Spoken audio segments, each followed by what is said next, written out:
वास्तुशास्त्र का आजकल दुनिया में बहुत ही नाम है। हर कोई वास्तुशास्त्र के अनुसार ही बिल्डिंगें बना रहा है।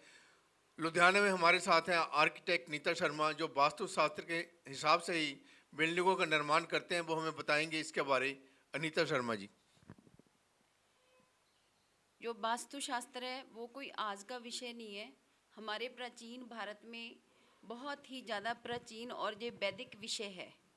इसको हम चाहे वास्तु वैदिक कह लें या वैदिक वास्तु कह लें, या इसको वास्तुशास्त्र कह लें, या इसको भवन निर्माण करने की कला कह लें। पहले तो जब आर्किटेक्चर का मतलब ओरिजिन नहीं हुआ था, उस समय तो वास्तु ही इसको नाम देते थे। आर्किटेक्चर का जो पुरातन नाम है उसको हम लोग वास्तु कहते हैं। और जो वास्तु है उसमें जो स्पेशल चीज़ है कि आप अपने लिए एक सपनों का घर बनाते हो, जहाँ कोई आप अपनी इंस्टीट्यूट बनाते हो, जहाँ कोई अपना ऑफिस, जहाँ कोई इंडस्ट्री, कोई भी प्रीमिसेस बिल्डिंग आप बनाते हो, अगर आप उसको ढंग से नहीं बनाएंगे, क्योंकि जो कुदरत है, नेचर है, नेचर अपना इफ़ेक्ट हर चीज़ के ऊपर छोड़ती है। और जो नेचर है उसने सारी चीज़ों को, सारी जगह को और सारी डायरेक्शनों को अपने हिसाब से बांटा हुआ है। अगर हमारे घर, हमारे परमिसेस, हमारी बिल्डिंग्स और इंडस्ट्रीज़ भी उसके हिसाब से बंट जाए और अच्छी तरह से उसकी कंस्ट्रक्शन की जाए, तो वो आपको ज़्यादा खुशहाली देती है, ज़्यादा लाभ देती है, आपकी हेल्थ के लिए अच्छी होती है, आपकी मेंटली भी ग्रोथ होती है और आपको खुशहाल रखती है। तो इसी को हम वास्तुशास्त्र कह देते हैं। दूसरे शब्दों में अगर मैं ये कहूँ कि बिल्डिंग को अकॉर्डिंग टू डायरेक्शन उसका निर्माण करना, कंस्ट्रक्शन को बनाना, कंस्ट्रक्शन कोई भी हो जिससे आपको ज़्यादा से ज़्यादा लाभ मिले, तो उसको हम वास्तुशास्त्र का नाम देते हैं। और ओरिएंटेशन ऑफ बिल्डिंग ये भी एक वास्तुशास्त्र का नाम है। तो वास्तुशास्त्र जैसे जैसे लोगों को अवेयरनेस होती है, क्योंकि आजकल मीडिया बहुत ज़्यादा एडवांस हो चुका है, उसकी वजह से वास्तुशास्त्र का ज़्यादा ट्रेंड हो गया। मेरे ख्याल से आजकल कोई भी ऐसा व्यक्ति नहीं है जो वास्तुशास्त्र के साथ ना बनाना चाहे। अगर कोई पहले कहता भी है कि मैंने नहीं बनाना वास्तुशास्त्र के हिसाब से, तो उसको 5-7 साल बाद जब कोई लगता है कि उसकी ज़िंदगी में कोई ऊपर नीचे आता है, कोई उतराव चढ़ाव आता है, तो उसको महसूस होता है कि मैं भी इसको देख लूँ। इसलिए मेरे को 25 साल हो गए बिल्डिंग कंस्ट्रक्शन का जितना भी मैं काम करती हूँ, क्योंकि मैं एक आर्किटेक्ट हूँ। मैं सारी की सारी कंस्ट्रक्शन जो है वो वास्तु के अकॉर्डिंगली करती हूँ। अगर कोई ना भी कहे तो भी, अगर कोई रिज्ड भी होता है कि मुझे वास्तु में बिलीव नहीं है, तो मैं उसका भी कोशिश करती हूँ कोई ऐसी चीज़ ना हो जो गलत हो। आर्किटेक्ट नीता शर्मा जी अब हमारे साथ हैं। हमें जब बताइए कि जो डायरेक्शन होती हैं उनके हिसाब से हमारे जीवन पर क्या प्रभाव पड़ता है, और जो घर का या फैक्ट्री का या कमर्शियल जो डोर है, आउटडोर है, किस तरफ रखना चाहिए कि हमको बेनिफिट हो, लाभ हो, जिंदगी में उन्नति हो। जैसे कि हम सबको पता है कि जो दिशाएं हैं उनका हमारे जीवन में बहुत ज़्यादा महत्व है। हम सबको ये तो पता है कि 4 दिशाएं हैं या 6 दिशाएं हैं। अब मैं आपको विस्तार से बताती हूँ। दिशाएं पूरी 10 हैं। वो कैसे हैं? एक तो जैसे सीधी दिशाएं हो गई, north, east, south and west. और उसके बीच में जब दोनों दिशाएं, दो दो दिशाएं एडजॉइन करती है, तो एक एक और दिशा क्रिएट होती है। उससे हो गई 8 दिशाएं हमारी। और जो 9th है वो है हमारा जो जो धरती है नीचे का, डाउनवर्ड। और 10th अपवर्ड, जो जहाँ से हमारे को एयर या स्पेस या ब्रह्मांड कह लो, वो हो गई। इस तरह से ये 10 दिशाएं हैं।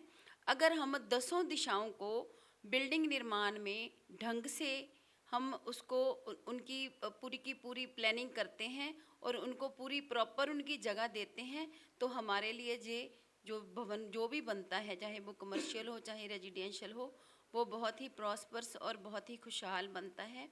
क्योंकि जैसे हम सबको पता ही है, जो ईस्ट है उधर से सूरज निकलता है। सूरज निकलता है तो जो सूरज की चढ़ती हुई धूप होती है वो हमारे लिए बहुत ही ज़्यादा उपयोगी होती है, बहुत ही ज़्यादा हाइजीनिक होती है। और उससे अगर किसी भी घर में, किसी भी प्रेमिसेस में, बिल्डिंग में चढ़ते हुए सूरज की धूप आती हो, तो उसमें आपको नेगेटिविटी नहीं मिलेगी। जे आप घर के अंदर एंटर करते हुए भी उसका एहसास कर सकते हो। दूसरे नंबर पे, अगर ईस्ट साइड की धूप को आप वैसे इंजॉय करते हो, बाहर बैठते हो, धूप अपने आप को लगाते हो, तो आपको हेल्थ वाइज भी ये ज़्यादा प्रॉस्पर्स होती है, आपको ज़्यादा ये लाभ देती है।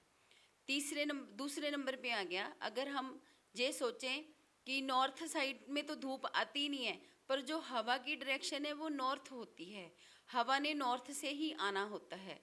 नॉर्थ साइड अगर हम घर को खुला रखते हैं तो उधर से प्रॉपर हवा हमारे घर में सर्कुलेट करती है, जिससे हमारे घर की नेगेटिविटी जाती है और पूरे घर का इन्वायरमेंट जो है वो फ्रेश रहता है। जो साउथ साइड है, सूरज ज़्यादा देर उधर ही खड़ा रहता है, और चाहे वो सर्दी की धूप हो चाहे वो गर्मी की धूप हो, तो उसमें क्या है, उसमें वो तेज़ धूप होती है, उसकी अल्ट्रा रेज ज़्यादा स्ट्रॉन्ग होती है, वो हमारे लिए अच्छी नहीं होती।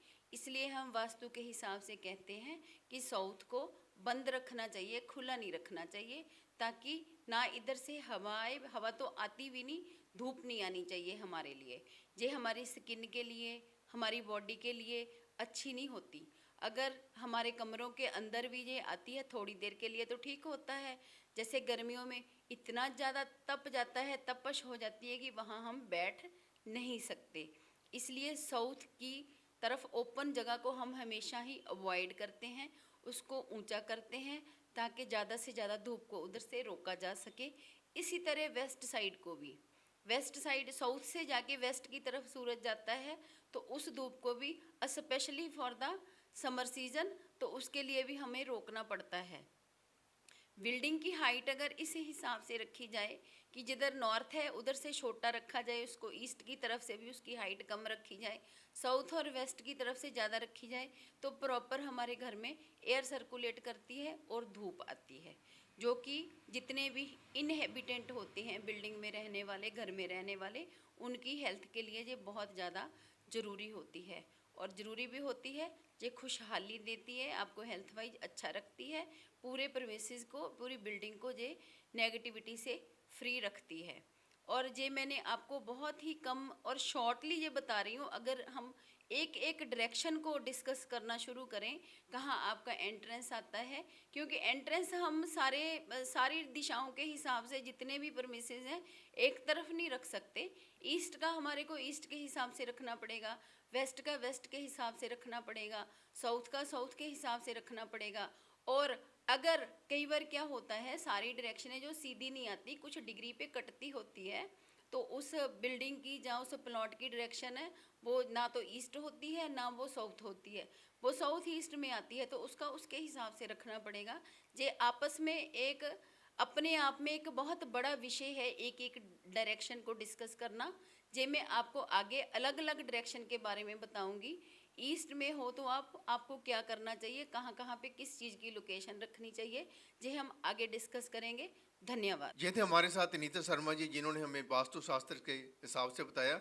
नीता शर्मा जी का फ़ोन नंबर है 9417423238।